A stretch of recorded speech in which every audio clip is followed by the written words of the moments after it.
Good stuff.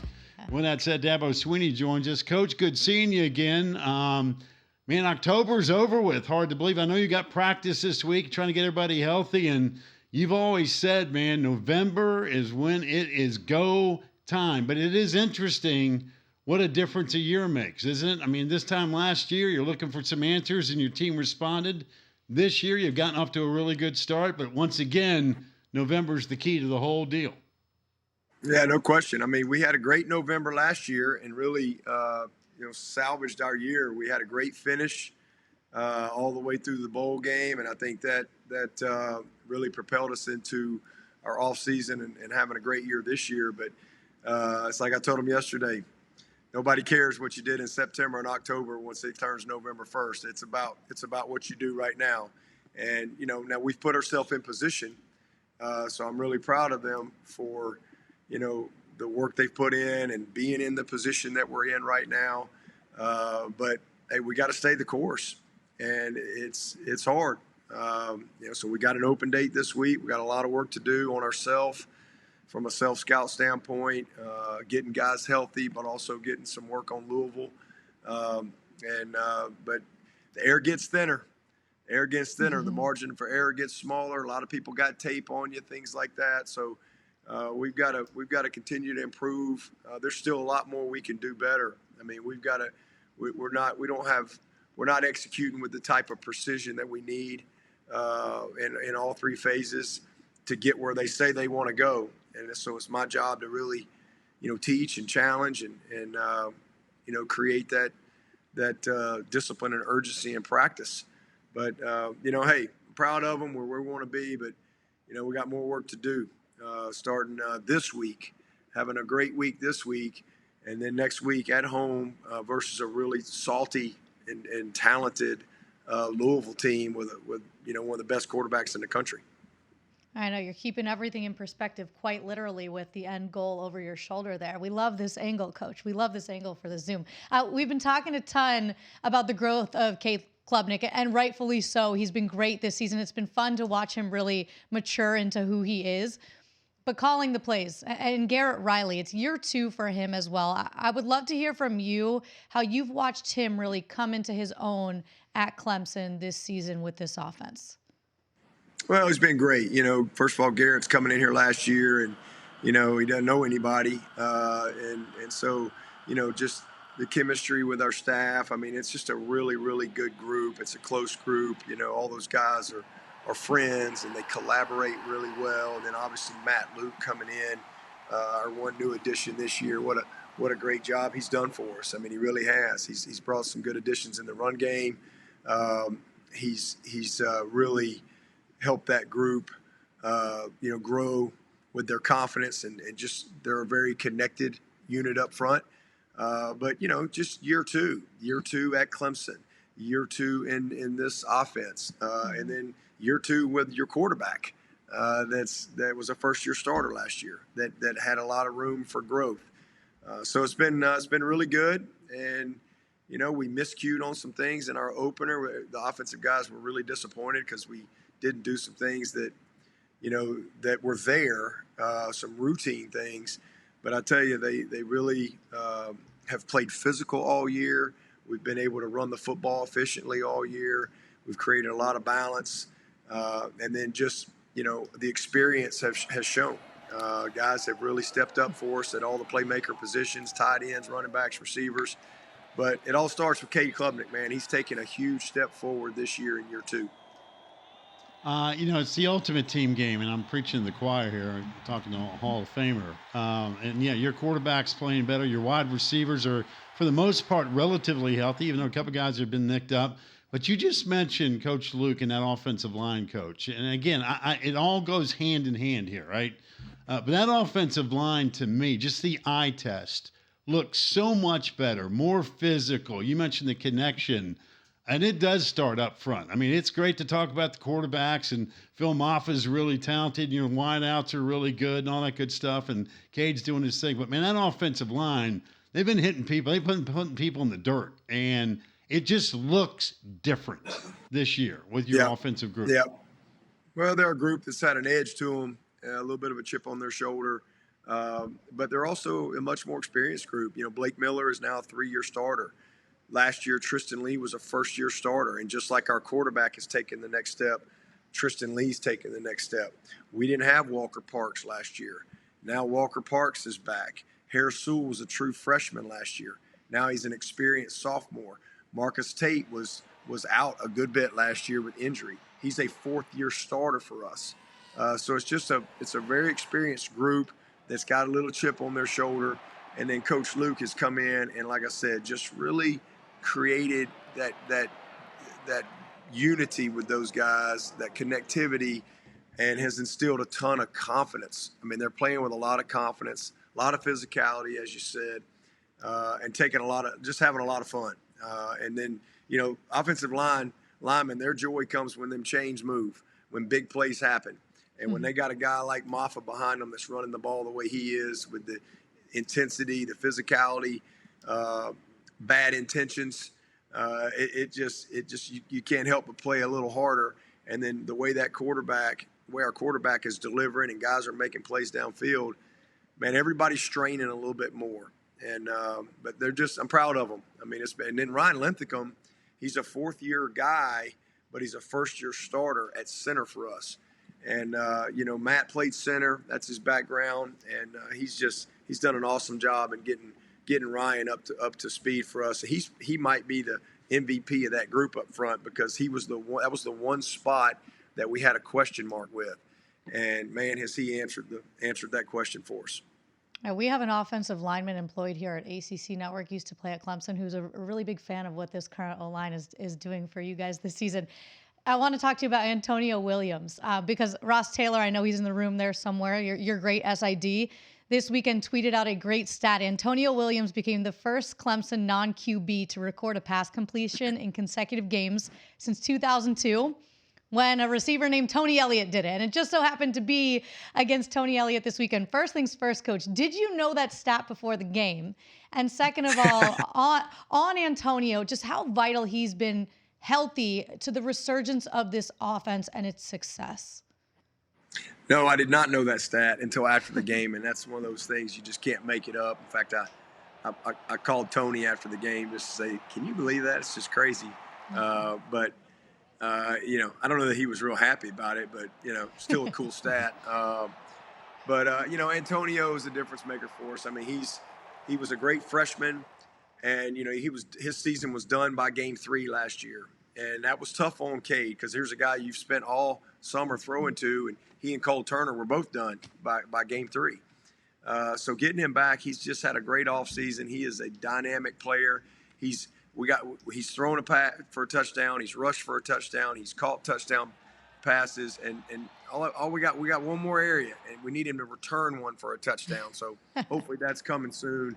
But he's just a explosive, very, very savvy, very technically advanced, player, and he's just become a great leader. He takes pride in blocking, you name it, everything. He's become a complete player. He was not that when he got here, and Grish has done an awesome job in really developing Antonio. I mean, he's a future pro, but he's still got a little more work to do here with the Tigers. Coach, again, I know you got practice this week, that you don't have a game. And I saw since 2015, you're 30-4 in November, which is just insane given the importance. Like you said, the air gets a little thin in November. You're playing for those championships. What's the one thing that needs to happen for Clemson in November for you to get back to Charlotte, play for a championship, and possibly punch that ticket to the college football playoff? Yeah, well, offensively, we're leaving a lot out there. I mean, we had 534 yards the other day, but I mean, in our Monday meeting, I put up, let's don't lose to Clemson tape. And it was offense, defense, special teams. And it was, an hour and a half film session with just me and the team of just stuff that has nothing to do with the opponent. And so we have to have more precision and detail in what we're doing. We got too many things that we're leaving on the table. I mean, we missed some throws that were wide open. We were 3 of 5 in the red zone. We should have been 4 or 5. We had some missed plays. We had some really dumb penalties that will cost you, in the championship phase of your season, if you will. And then defensively, we're not consistent enough. We're either feast or famine. And I know we've had some games that have kind of gotten away, and we sub a bunch of people and all that stuff, but the standard doesn't change. And so we've got some guys need to step up, and they need to be ready to go play when they get opportunity. We've got to be more consistent on defense. We've given up, some too many cheap yards and too many busted big plays. We've got to tighten up in the red zone. I think that's the main thing. And then we just got to continue to do what we've done well. We've been really, really good. We're one of the best in the country in turnover margin right now. Our defense they've been getting turnovers, and our offense has been taking care of the ball. And so that has got to continue to, be the same. And then just clean up some of these miscues. I mean, we have an opening kickoff return in the third quarter, and we hit a guy right in the back Saturday. So now you're starting on the 10-yard line.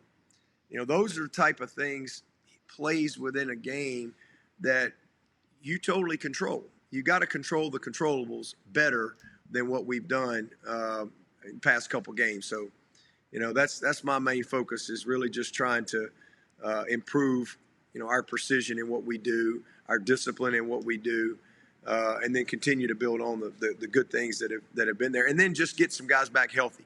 We haven't had Wesco for a couple games. He's an amazing, talented kid. We need to get him back. At some point, we're going to get Tyler Brown back. So that's going to be critical.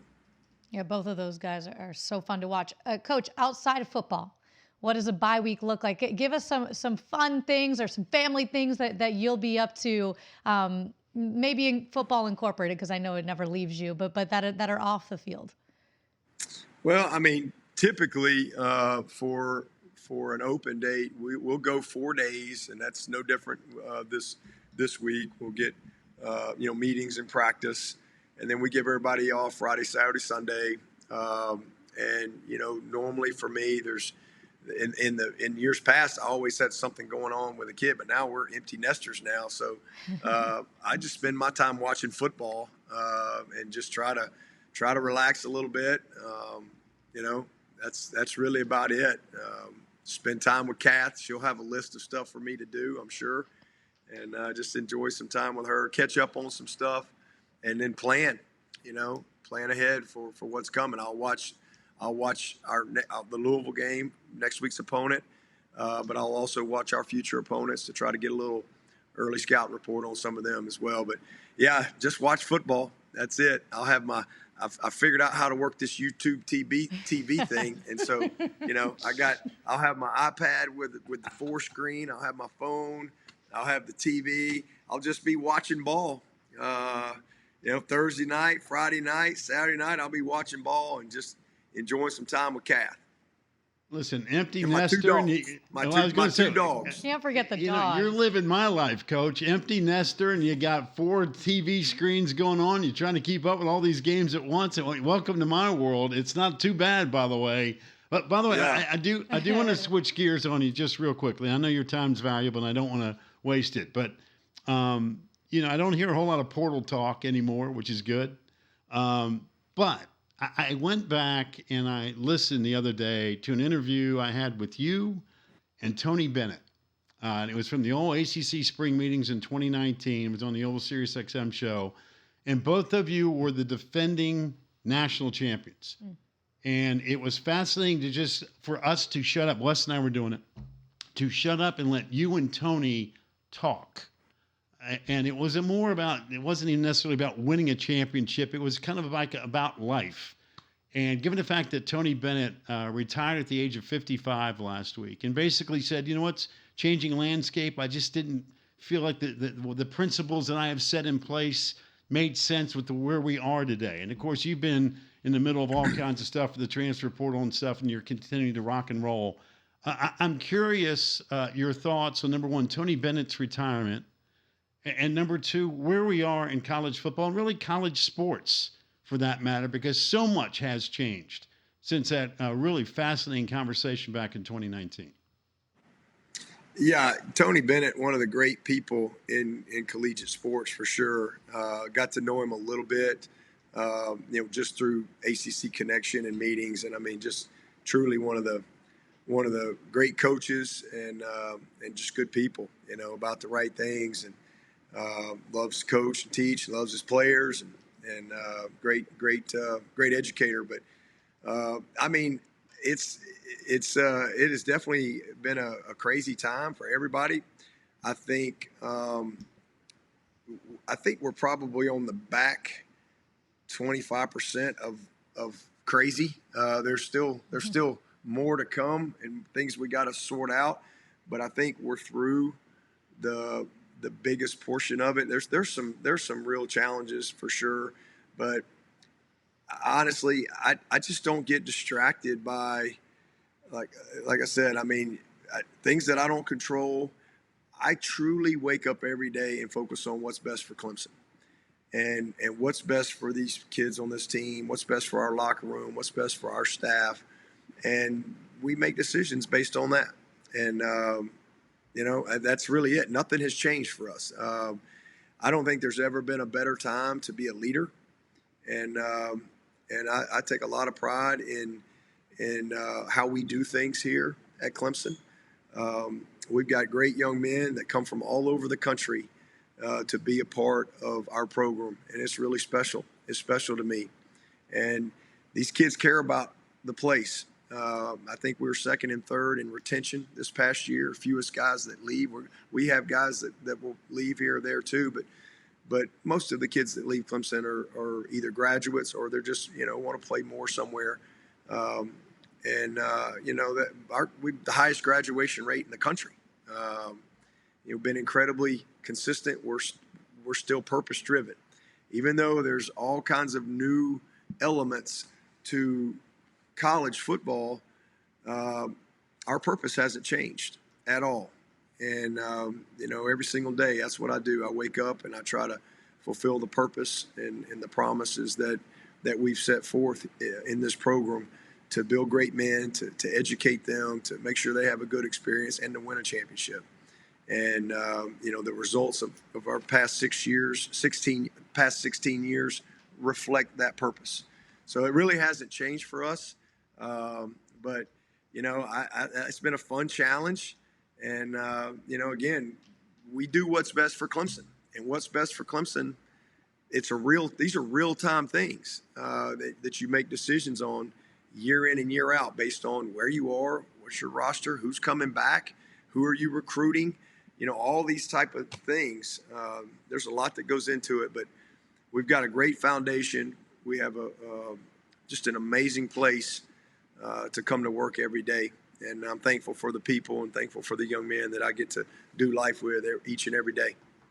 Well, you've done an amazing job. Again, I'm not even talking about wins and losses and championships, and I'm saying this now as an alum, and I've told you this before. The numbers that you put up from a graduation perspective, I don't have to read about kids getting arrested or driving 200 miles an hour and speeding. I mean, you guys do it the right way, and that's what it's all about in the big picture. And, oh, by the way, now that you've gone on national television, with all this free time on Saturdays, the honeydew list, I guarantee a cat has added 15 things to the list in the last 10 minutes of this interview. Guaranteed. Yeah, I think Cass got something planned for me. This is we're 30 years. We're 30 years of marriage, so I don't know. We'll see. Hopefully she's got some kind of surprise for me. You got a surprise for you, all right. Get your rear end off that couch and take out the trash. That's what I'm talking about. Hey, listen, we'll let you get to practice, but we always appreciate the time that you give us. And again, continue success and stay healthy, right? That's the most important thing. I appreciate y'all. Thanks for all you do for the league Thanks, and how y'all represent us. Appreciate it.